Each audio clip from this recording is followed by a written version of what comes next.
फलटण येथे होणाऱ्या नूतन अद्ययावत विमानतळाच्या आराखड्याची माजी खासदार रणजितसिंह नाईक निंबाळकर यांनी आमदार सचिन पाटील यांच्यासह पाहणी करून सर्व उपस्थित असणाऱ्यांच्यासोबत चर्चा करून माहिती दिली।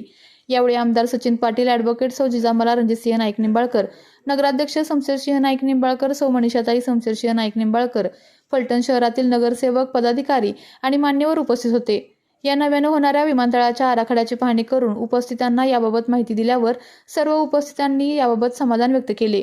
फलटण तालुक्याच्या सर्वांगीण विकासात आणखी एक मानाचा तुरा रोवला जाणार आहे, अशी भावना फलटणच्या नागरिकांनी व्यक्त केली आहे।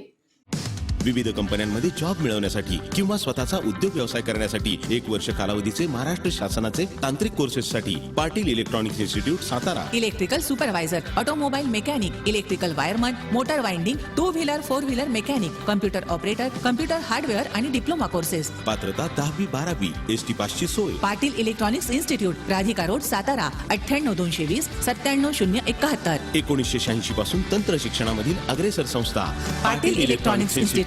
आपल्या तालुक्यातील जिल्ह्यातील बातम्या सर्वप्रथम पाहण्यासाठी आजच सातारा न्यूजला YouTube चॅनलवर सबस्क्राईब करा, लाईक करा, शेअर करा आणि बेल आयकॉन प्रेस करायला विसरू नका।